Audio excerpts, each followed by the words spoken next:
요즘 그런 유행이 있잖아요. 한국에서 6개월 살기. 그럼 예뻐지고 살도 빠지고. 근데 그게 왜 팩트냐? 한국만 나가 있어요. 당뇨약이나 혈압약이나 다 마찬가지인데 안 좋을 때 먹고 좋으면 끊어도 돼요. 2주 만에 10년 먹었던 혈당약 끊는 사람도 많아요. 2주 만에 끊을 수도 있어요. 이게 지금도 늦지 않았으니까 바로 시작해 보시기 바라겠습니다. 안녕하세요. 메디람 한방병원 병원장이고요. 암과 항노화센터를 운영하고 있는 김지호 원장입니다. 당뇨는 사실은 이제 당뇨라는 말이 소변에 당이 나온다, 이게 당뇨잖아요. 원래대로 하면 우리가 고지혈처럼 고혈당 질환인 거죠. 혈관 안에 혈당이 많은 질환이 이제 당뇨인데, 왜 혈당이 많아지냐? 이게 췌장의 베타세포에 문제가 생기거나 아니면 우리가 포도당을 세포에 넣어야 되는데 세포에서 안 받아요. 이러면은 얘가 세포를 못 들어가고 남겠죠. 그래서 이런 혈당 조절이 안 되는, 이런 조절 시스템이 고장난 상태를 당뇨라고 하는 겁니다. 그래서 혈당을 정상적으로 세포에 넣어야 되는데 잘 안 들어가는 상태, 그 다음에 혈당을 이 세포에 넣는 인슐린이 문제가 생긴 상태, 그래서 이런 혈당 조절 시스템 자체가 문제가 생긴 걸 당뇨라고 하는 거죠. 저는 먼저 장내 생태계를 복원을 할 것 같고요. 최근 연구들을 보면은 장내 세균이 불균형해지면 이제 인슐린 저항성이 생긴다. 인슐린이 포도당을 세포에 넣어야 되는데 이게 안 들어간다는 거예요. 그래서 이제 장내 세균을 정상화시키는데 주력을 할 거고, 그 다음에는 운동을 좀 할 것 같아요. 일본에 굉장히 유명한 책이 하나 있었어요. 그게 뭐냐면 7초 스쿼트란 책이에요. 완전 베스트셀러였는데, 당뇨인 사람들이 7초 스쿼트를 하니까 이 혈당을 많이 넣어줄 수 있는 허벅지를 키우는 거예요. 그게 스쿼트를 통해서. 그래서 혈당이 다른 데로 안 들어가서 혈관 안에 넘치던 게 다 허벅지로 막 들어가는 거죠. 그래서 혈당이 뚝뚝 떨어지는 거예요. 그래서 이제 그런 운동을, 내 몸을 바꾸는 거죠. 장 바꾸고 그 다음에 허벅지를 바꿔서 혈당을 많이 넣어줄 수 있고 인슐린 저항성이 안 생기게, 그렇게 이제 몸을 바꾸겠죠. 일단 당뇨의 문제가 뭐냐면 혈관 안에 혈당이 엄청 많아져서 혈관이 끈적끈적한 거거든요. 혈액 자체가. 그러면 큰 혈관은 문제가 안 생겨요. 근데 작은 모세혈관들이 문제가 많이 생겨요. 그래서 방치하는 게 엄청난 큰 문제를 유발합니다. 예를 들어서 당뇨일 때 가장 큰 문제가 되는 게, 보통 이제 4가지의 대표적인 합병증을 얘기하는데, 첫 번째가 눈 망막이에요. 왜냐면 여기 모세혈관이 엄청 쬐끄맣거든요. 그러니까는 당연히 그걸 그냥 방치하면 여기가 문제가 생기죠, 눈이. 그 다음에 신장이죠. 신장 사구체가 모세혈관 한 겹 정도인데 사구체가 문제가 생겨서 나중에 투석까지 가게 되는 그런 상황이 되죠. 그 다음에 이제 발끝이 심장에서 가장 멀기 때문에 모세혈관들이 많고 혈액순환이 잘 안 돼요. 그러니까 발이 썩어 들어가잖아요. 당뇨발. 그 다음에 이제 발 쪽에 있는 당뇨병성 말초신경병증이라는 게 있는데, 신경에 문제가 생기는 거예요. 신경도 결국에는 혈관에서 영양분을 받아가지고 움직여야 되는데 혈관이 막히니까 당연히 신경도 문제가 막히죠. 그러니까 이거를 심각성을 잘 모르고 방치하다 보면 어느 순간 그런 게 드러나요. 그래서 가장 위험한 건 자기 혈당에 대해서 잘 모르는 사람들이에요. 심각성을 몰라요. 그러다가 어느 순간 갑자기 눈이 안 좋아지면 가보면 이미 막 혈관이 난리가 나 있어요. 그런 사람이 많죠, 사실은.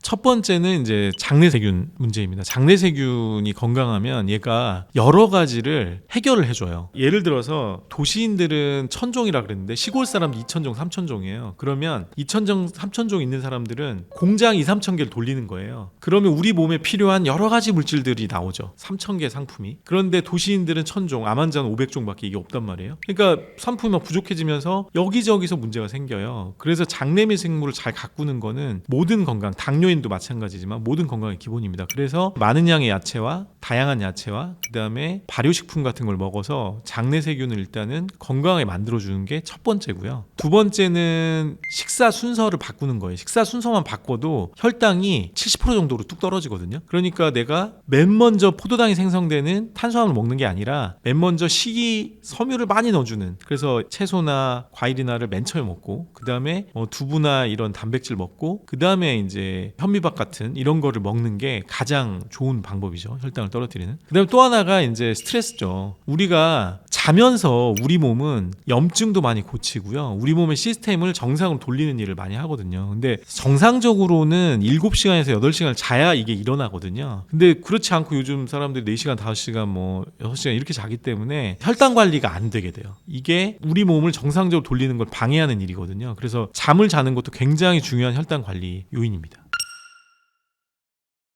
이게 동양인들이 다 그런데요. 동양인들은 췌장이 작아요. 그래서 서양인들은 그렇게 많이 먹고 막 칼로리 폭탄 같은 그런 뭐 햄버거도 막 이만한 것도 먹고 이렇게 해도 췌장이 튼튼하기 때문에 공장에서 다 해결해 주는 거예요. 근데 한국인들은 공장이 너무 작아요. 그런데 요즘 추세가 서양을 따라가기 때문에 식습관이 점점 바뀌었잖아요. 고기를 예를 들면 우리가 1970년에는 5kg 먹었거든요. 1인당. 지금 60kg 먹어요. 근데 미국인들이 120kg 먹거든요. 그러니까 이렇게 가다가는 미국인들 따라잡겠죠. 그러니까 쬐끄만 소형차를 운영하는 사람이 지금 대형차를 운영하는 사람의 행동을 하고 있는 거예요. 당연히 고장이 나겠죠. 그래서 췌장에 문제가 생길 가능성이 높고요. 그 다음에 또 우리나라는 특히 탄수화물을 너무 많이 먹는 경향이 있어요. 밖에 나가면 면집이 너무 많아요. 빵집, 떡집, 밥집 너무 많아요. 그러니까는 이 한 글자짜리 밥, 면, 떡, 빵 이런 정제된 탄수화물을 너무 많이 먹는 게 혈당을 급격하게 올리는 일이고, 그러면 그 조그만 췌장이 일을 엄청 해서 과로하게 되겠죠. 그럼 과로하면 염증이 생기고, 그럼 췌장염부터 시작해서 나중에 췌장암까지 갈 수도 있겠죠. 그래서 이제 한국 사람들 또는 동양인들은 서양인들에 비하면 공장 자체가 너무 조그맣다. 그런데 지금 그걸 모르고 너무 공장을 과로시키고 있다. 이렇게 생각하시면 되죠. 그렇죠. 서양인들은 비만인이 훨씬 많거든요. 그래서 서양인들의 경우에는 당뇨 치료가 비만 치료인 경우가 많아요. 한국 사람들도 사실은 비만인들은 BMI 관리만 잘 해줘도 혈당은 뚝뚝 떨어집니다. 제일 어려운 게 사실은 한국인들 중에 마른 당뇨인이 훨씬 어렵죠. 말랐는데 복부지방만 많은 사람들, 뭔지 알죠? 배만 볼록하신 분들, 이런 분들을 치료하기가 더 어려워요, 실제로는. 그래서 이제 마른 당뇨가 훨씬 더 어렵고요. 근데 살찐 당뇨는 살만 빼주면 되니까 훨씬 더 치료하기가 쉽죠. 비만에도 요요라는 게 있잖아요. 당뇨에도 요요라는 게 있죠. 당뇨가 좋아졌다가도 관리가 안 되면 또 악화되는 거죠. 그래서 완치라는 개념보다는 이거를 관해라고 하는데, 암도 재발이 왜 되냐면 처음엔 안 보였다가 관리가 안 되면서 다시 재발이 되는 거거든요. 당뇨도 똑같아요. 그래서 완치라기보다는 관해가 될 수는 있는데 이게 다시 악화될 수 있으니까 계속적인 관리가 필요한 거죠. 그래서 기본적으로 한국 사람들은 어떻게 해야 되냐면, 이 췌장 자체가 작기 때문에 인슐린 생산량을 늘리기는 어렵단 말이에요. 그러니까 췌장에 부담을 안 주게 우리가 음식을 좀 많이 먹더라도 식이섬유를 많이 넣어주면은 배출이 잘 되거든요. 그러니까 얘가 굳이 일을 안 해도 돼요. 그러니까는 아까 식이섬유를 많이 먹는 게, 그래서 장내세균 총을 만들어서 장내세균들이 일을 많이 하게 만드는 게 되게 중요해요. 이 공장이 아니라 보조 공장을 하나 갖는 거죠. 그리고 이제 허벅지를 키운다든지 해가지고 혈당이 혈관 안에 돌지 않게, 그래서 근육에서 혈당을 충분히, 혈관 안에 있는 혈당을 뺏어가게 하는 게 굉장히 좋은 거죠. 그래서 살을 빼는 거는 이런 부수적인 효과가 나오는 건 거고요. 근데 이게 만약에 이제 안 된다, 그러면은 다시 악화되겠죠. 요즘 그런 유행이 있잖아요. 한국에서 6개월 살기. 그럼 예뻐지고 살도 빠지고. 근데 그게 왜 팩트냐? 한국만 반찬 문화가 있어요. 특히 발효 문화도 한국만 있고요. 왜 그러냐면 한국은 사계절이 뚜렷하거든요. 겨울에 그 긴 시간을 버텨야 돼요. 그래서 만든 게 김치나 이런 거거든요. 그래서 한국은 발효 문화가 너무 잘 돼 있어요. 그 다음에 우리가 사계절을 나면서 봄에는 봄나물 먹고 여름에는 여름나물 먹고 이런 나물 문화가 있거든요. 이것도 굉장히 좋은 문화예요. 그래서 다양한 반찬, 발효 음식, 나물 이런 것들이 우리를 건강하게 만드는 거예요. 그게 장내 미생물을 다양성을 높여주고 건강하게 만들어주는 거고, 한국 사람들이 다양한 반찬을 많이 먹는, 그러니까 밥 중심으로 밥을 먹는 게 아니라 반찬 중심으로 밥을 먹는, 이런 게 굉장히 중요하고요. 거기서 핵심이 발효 반찬과 나물 반찬이라고 보시면 되겠죠.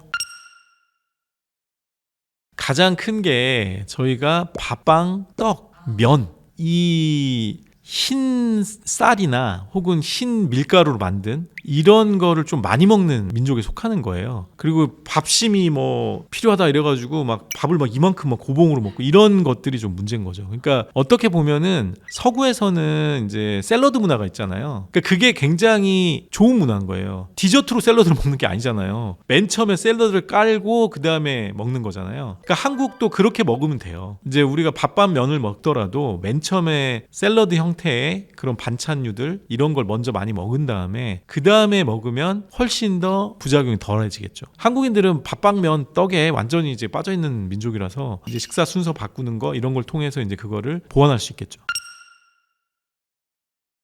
식사 순서를 바꾸는 것도 사실은 이것 때문인데요. 우리가 탄수화물, 단백질, 지방, 그 다음에 비타민, 미네랄, 그 다음에 6번째로 얘기하는 게 뭘까요? 식이섬유입니다. 식이섬유.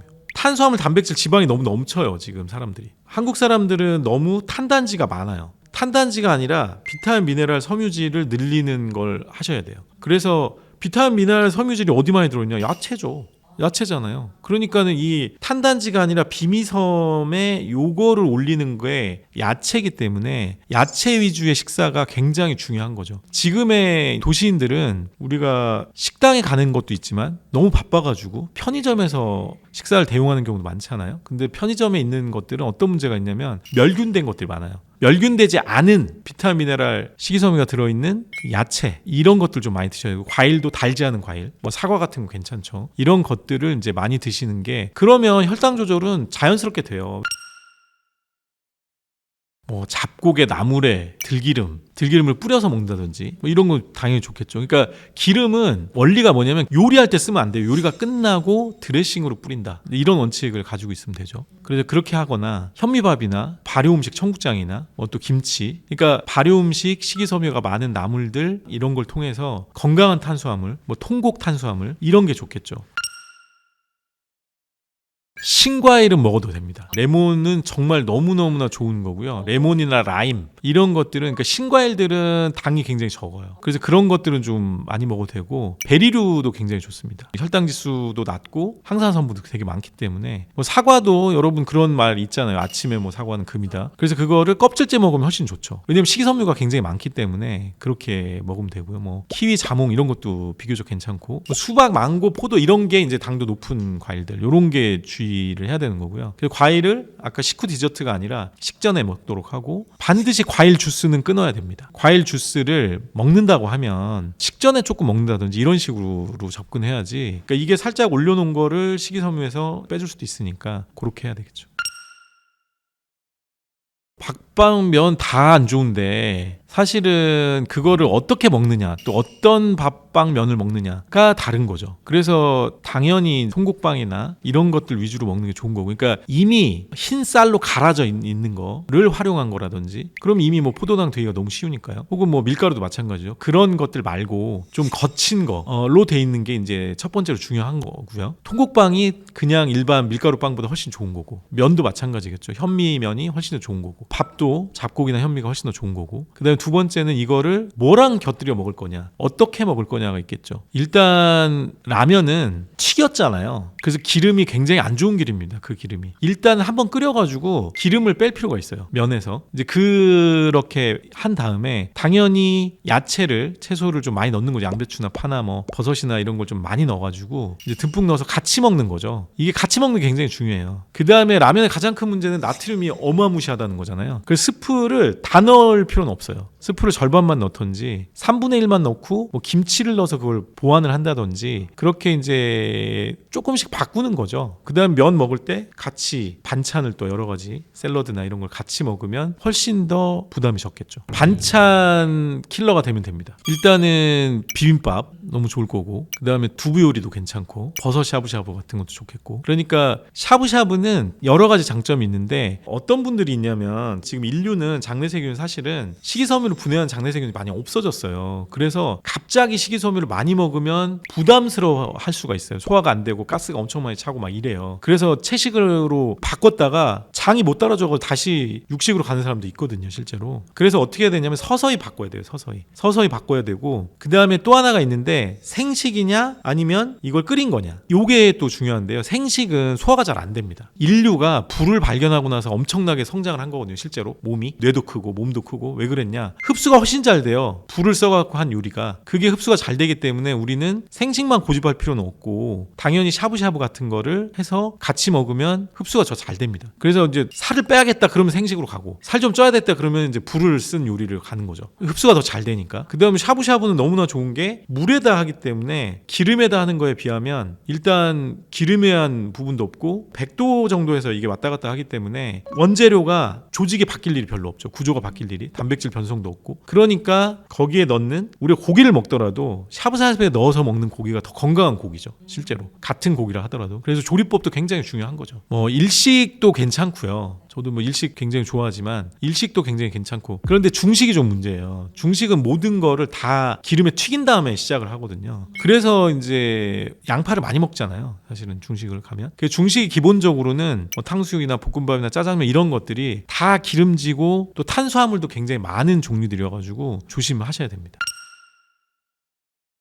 그렇지 않습니다. 이제 당뇨약이나 혈압약이나 다 마찬가지인데 안 좋을 때 먹고 좋으면 끊어도 돼요. 그러니까 끊는 방식이 중요한데 테이퍼링이라고 그래가지고 처음부터 그냥 확 끊으면 안 돼요. 그러면은 혈당이 확 올라가거나 뭐 혈압이 확 올라가거나 이럴 수 있거든요. 그래서 양을 서서히 줄이면서 이제 테이퍼링을 해야 돼요. 그러면 이제 끊을 수 있거든요. 그래서 당장은 이게 혈압약이든 당뇨약이든 근본 치료제는 아니거든요. 혈당을 안 올리게 하는 거지. 이게 그렇다고 그래가지고 막 혈당약을 먹으면서 막 밥밥면을 엄청나게 먹는다. 이게 이제 정상이 아닌 거죠. 사실은 보조로 쓰는 거거든요. 당의 흡수를 막는다든지, 이거를 이제 어떤 혈당약은 흡수를 막는 애들이 많아요. 그다음에 배설을 늘리는 것도 있고요. 그래서 이제 보조적으로 쓰는 거고, 우리가 이런 관리를 통해서 어느 정도 혈당 조절이 된다. 그럼 끊는 거죠. 실제로 이런 당뇨 캠프 같은 데 가보시면 2주 만에 10년 먹었던 혈당약 끊는 사람도 많아요. 2주 만에 끊을 수도 있어요. 이게 식이요법이나 운동이나 잠의 문제, 스트레스의 문제 이런 것들이 다 겹쳐 있기 때문에 그런 게 해결이 되면 자연스럽게 끊어질 수 있어요. 다만 주의하실 거는 방치하면 안 되기 때문에 처음에 시작하는 걸 너무 겁낼 필요는 없고요. 그 다음에 끊는 것도 가능하니까 나중에 이제 관리해서 내가 끊겠다라고 해서 몸 전체를 정말 이제 몸이 준비가 안 돼 있을 때는 어쩔 수 없이 약에 보조를 하는 거고, 준비가 되면 약을 서서히 끊는 거죠. 그럴 수 있기 때문에 너무 겁내실 필요는 없습니다.